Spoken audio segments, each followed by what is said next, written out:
जवाब दिया गया। पुलवामा में हमला हुआ, एयर स्ट्राइक कर चेतावनी दी गई, मगर ये सुधरे नहीं।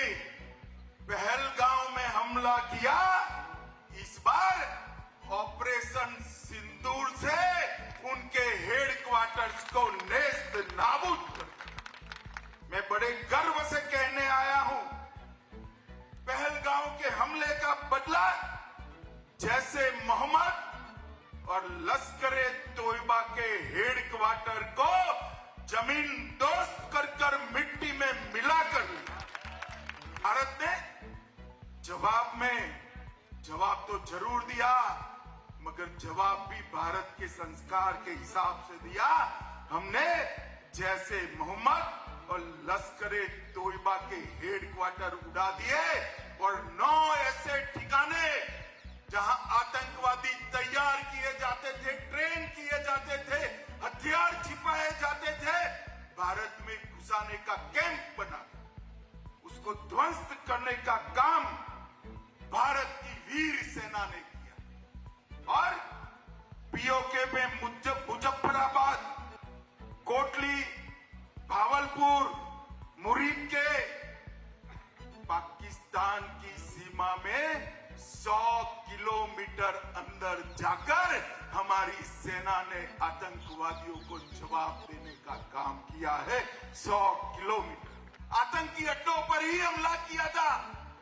फिर भी 8 तारीख को पाकिस्तान की सेना ने हमारी निर्दोष जनता पर कच्छ से लेकर कश्मीर तक पूरी पश्चिमी सीमा पर हमला करने का दुस्साहस किया, मगर मोदी जी के समय में हमारी एयर डिफेंस सिस्टम इतनी परफेक्ट बन चुकी थी कि एक भी मिसाइल भारत की भूमि पर नहीं गिर पाया, एक भी ड्रोन उनका भारत की भूमि पर नहीं। 100 से ज्यादा दुर्दांत आतंकवादियों को समाप्त करने के बाद जब एक भी हमला भारत को नुकसान पहुंचाने के में सफल नहीं हुआ, पाकिस्तान की सेना भी सोचती ही थी।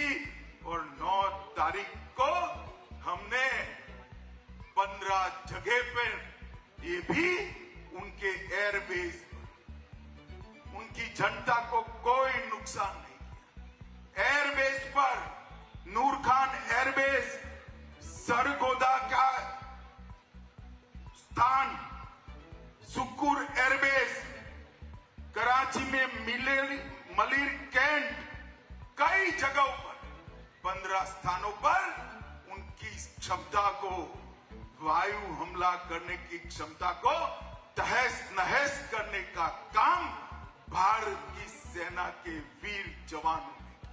जो डराते थे कि हमारे पास एटम बम है, उनको लगता था उनकी धमकियों से डर जाएंगे, परंतु ऐसा नहीं हुआ।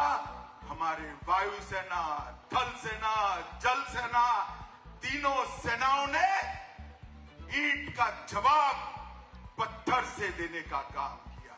और मित्रों, आज पूरी दुनिया हमारी सेनाओं की मारक क्षमता की सटीकता, हमारी सेना के संयम और हमारे प्रधानमंत्री नरेंद्र मोदी जी की दृढ़ राजनीतिक इच्छा शक्ति की पूरी प्रशंसा आज पूरी दुनिया कि गुजरात के ही सपूत, भारत माता के सपूत, गुजरात और पूरे देश की जनता इस विषय पर भी गर्व कर रही है कि एक ऐसा नेता भारत माता की कोख से जन्मा, जिसने भारत माता के मस्तक को ऊंचा करने का काम किया, देश को सुरक्षित करने का काम।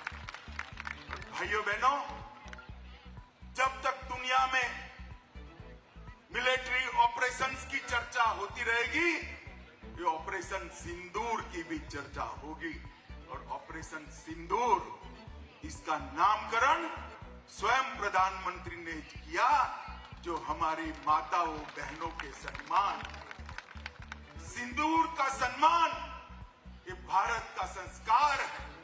ये दुनिया के सभी लोगों को एक साथ समाचार देने का काम ऑपरेशन का नाम सिंदूर रखने से ही हुआ।